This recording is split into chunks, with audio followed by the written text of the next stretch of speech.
Okay, rear wiper motor. We've done a video of how to change your rear wiper arm in your cab. Ian will do the little pointy thing for that, and we'll link that.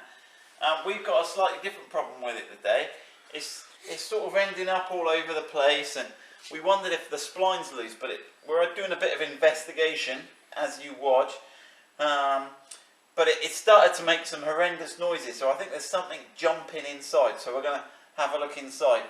The first thing I've done is just make sure that this joint is loose here, so I've just put some WD-40 on this joint, because that was getting a bit seized up. So we'll do that. Right, let's have a look, because it's not quite springing back right, so we need to do a little bit of maintenance on that. So I'll go and start the car and put the rear wiper on, and we'll see what it does, and listen to the noise. It's like noise coming from the back.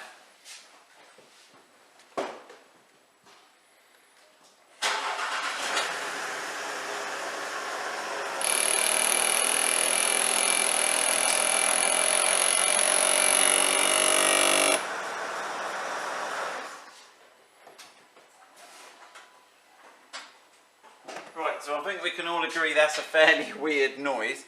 So we're going to have a look, we'll just work out now how to get behind this trim. So I guess we're going to have to look under here and then remove this rear trim. Now I think there's a screw there, and I think there's something under there. So we'll show you how to get this panel off. We'll just work it out, refresh our memories, and then we'll show you how to do that and get to the rear wiper motor. Okay, so crosshead drive with this little screw hidden in the middle of the handle here. Now we think that's the only one. We think the rest is going to be on poppers. So let's put that down there. And it's a question of sort of holding the boot up and get that trim. That's it.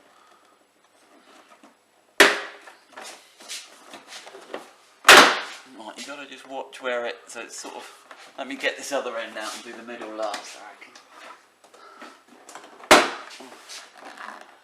It's got a rubber piece. You can take that. That's it. So it slides forward. So yeah, when you put it back, make sure that rubber piece is inserted before you put it back in. So there we go. You can see we've got these plastic clips here. Looks like one of them's squashed. We'll replace that one. He should be up there. And you've got these metal clips. He looks a little bit bent as well, doesn't he? We've had him off a few times though. There we go. Right, so what is that exposing? That's exposing the motor here. Now I guess there's some teeth or something in here, but it looks like we've got a fix in here. Have to take the arm off as well. Here. Take the arm off.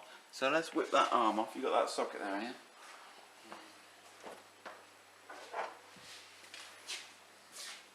Because there's something really not... What size socket did we go for? That's a 12mm, that one. 12? Yeah, a bit.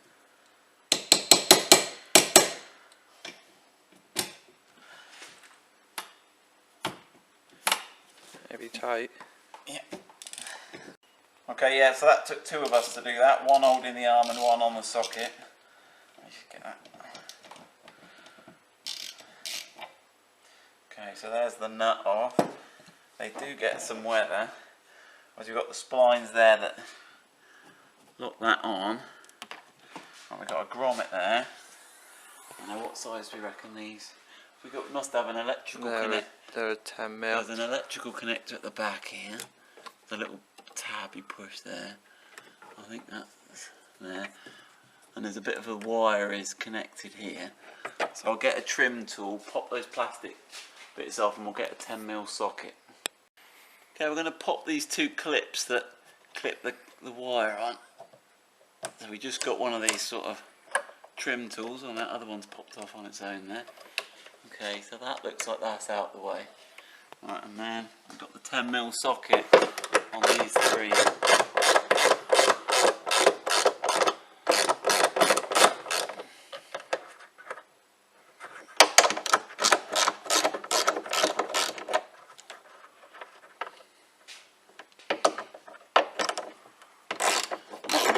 We'll get this off and we'll have a look inside and see if we can see what's going on in there.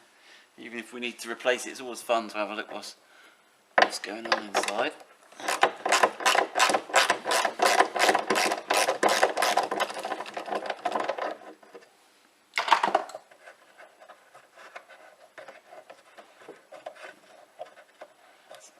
guess we've got to pull it through that rubber on the outside next.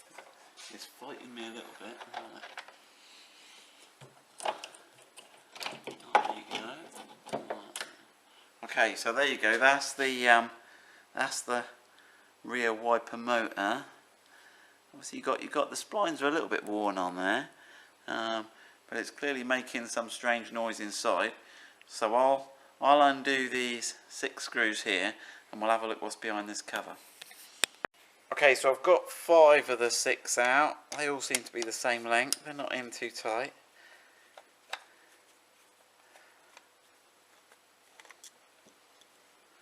Right then, so let's have a look. Okay, so that's that. And then, so we've got a worm drive. The motor spins, drives this worm here, and that obviously goes round, and that causes the wiper to do a... Oh, actually, you know, it's got another little... That makes this one go backwards and forwards, yeah, which drives this gear, which makes it go. Now let's have a look whether... So that the teeth on the metal bit, unsurprisingly, look fine. Right, that bit there, do those teeth look okay? They don't look too bad. And again, that actually looks metal, it feels metal. So the most likely place for the damage or the wear to occur is this plastic wheel here. Have we got that flat blade screwdriver there? I don't know if this will lift out. There you go. I've never done this before. Right then. So let's have a look whether the worm drive we got. So that's the contact, so it knows where it is. Those teeth, I'll give that a clean. They actually, yeah, there's a groove. I don't know if you can see down here. If you look straight down, you might see there's a groove worn there.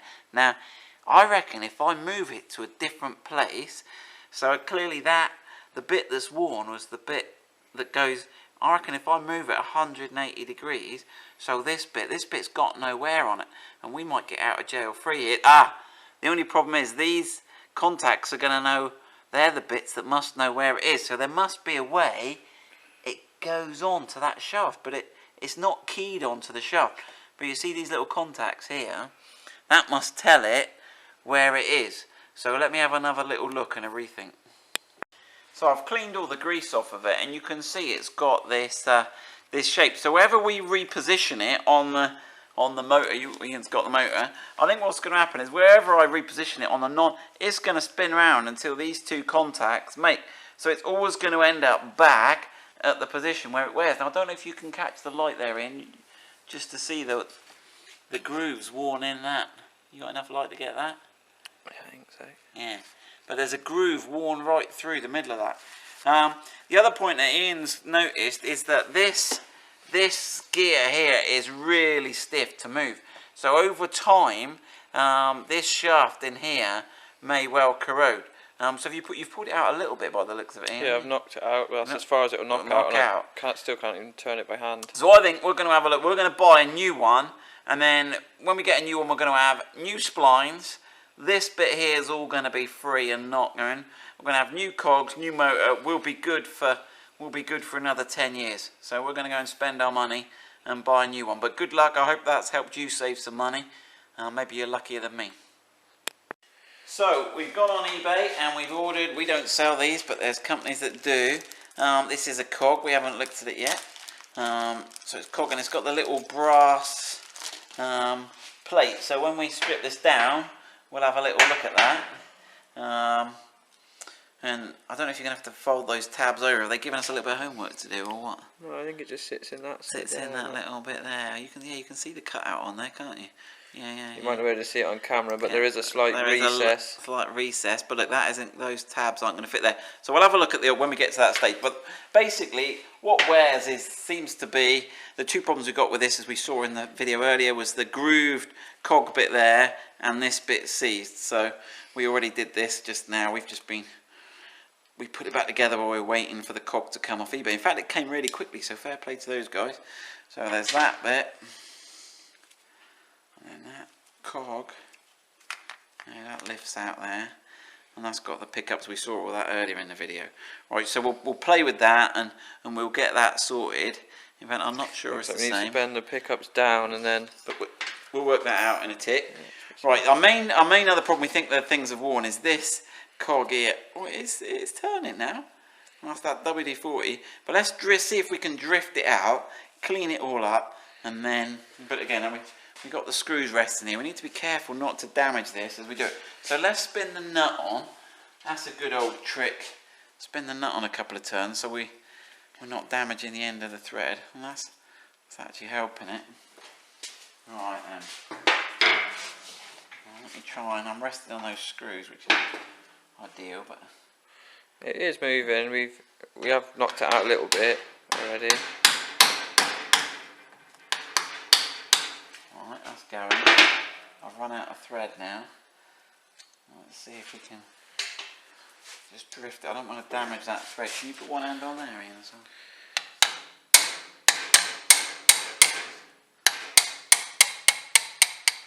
Yeah. There you go. Is that going to... Let's have a look. Right, let's have a look what we get there.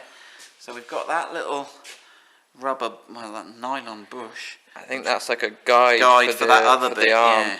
But that goes on that way. And unsurprisingly, all the corrosion and that seems to be at that end. So I reckon we'll just clean that up with a bit of emery paper, and then we'll grease it up and put it back together again. Actually, I think I've got the emery paper just there. There we go.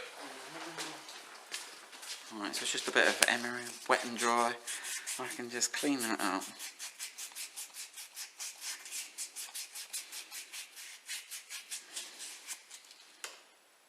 It's not too bad, is it? No, I think a bit of fresh grease in there, and there we go. So there's nothing fundamentally worn out. So let's try a bit of grease. We're doing this a little bit quick for the video. You can spend a little more time on it. Right, doesn't seem to sit on bearings or anything. It seems to just be a yeah, kind of an intimate just fit. But it is a shaft. It's not going to wear much, is it? Because it's a solid shaft all the way up. So it's got a big sort of bearing surface. Right, But that slides in a whole lot easier than it came out. Yeah. Is it spinning by hand now as well? Spinning by hand now. Yeah. There you go. Yeah, that's a lot easier. Right, so there's that. Right, so now we've got to look at the... Let's clean up a little bit. Right, so what have we got here? Let's have a look first. So, are they the same diameter? Yeah, they look the same diameter. They seem to have the same patterns on them, don't they? And that side, so it's just a question of getting that. Now it looks like they bend them in there. We might better reuse this old one. I don't know if that's going to be easier. Can we see the bent tabs? So let me just get a screwdriver and push that out. Stop. Okay, so I'm going to try pushing on the back here. So let me just push on those little... It looks like it's sort of gold-plated contacts. Might just be brass. Right, has that lifted that up enough? Just to try and... Hang on, I don't want to bend it. Okay, now let's see, this is going to be the test. Now if you're super keen, you can bend it, you can bend these tabs in. It's only those two tabs there you've got to bend I think just sort of set of pliers on the edge and a set of pliers on the tab, and just bend them against each other because you don't want to twist the... Right, but let's see, and then again it's that indentation, and let's see if we can get the one tab in there, and the other tab in there. Look at that. Actually, that all clicked in? That all clicked in, so we've cheated a little bit. If anyone wants a spare one, let us know. What did we... I think it was about £16 with delivery. And these are about £130 plus from the dealer, and there's no aftermarket version, so we went a bit shy on buying a new one. Right, so that's that done. All good, all good, all good. Right, so now... So we've still got a bit of grease in the bottom there. So now obviously that's got to go down because it's going to meet the contacts, but we don't know exactly where it's going to... I'm going to put it, just for starters, with that in line with the... Because that's got to be one of the key points, hasn't it? Because that's where it... Because if you see, you can see where the two rows of contacts go. One goes around this arc and one goes there. So if I put it in line with those two-ish, it will know where it is. It won't have to go spinning for ages. Alright? And then let's put that back in. Right, let's get this right. So put that in that far one.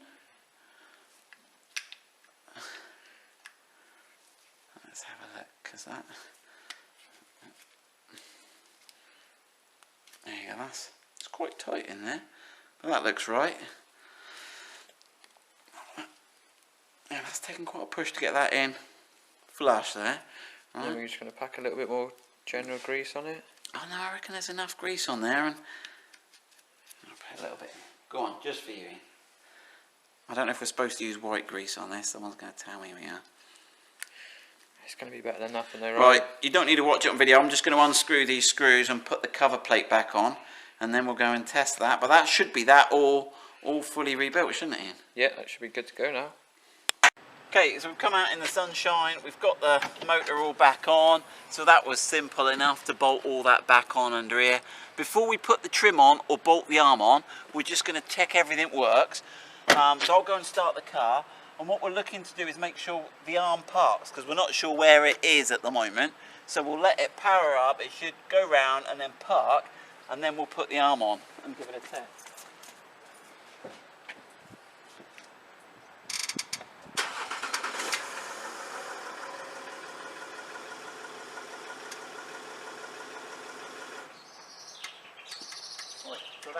That went and parked itself, did it, Ian? Yeah, that did move a bit. I don't know if you were to see it on camera, but yeah. Okay, right. So now, and there is Ian spotted on the windscreen. I don't know if you can see it. It's a bit sunny today, but there's a little X marks the spot. Now we think that's where you've got a line. If I get this side, we think that's where you've got to line that up with.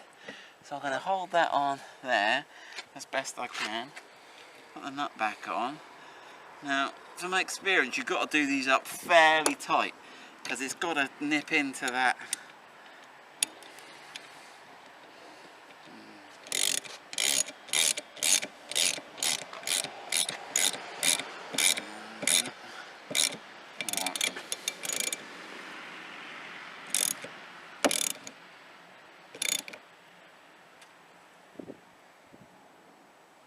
Right, and that is pretty fierce tight. So let's go and check that works, and then all we have to do then, if that works, is put the cap on and put the interior trim back in place.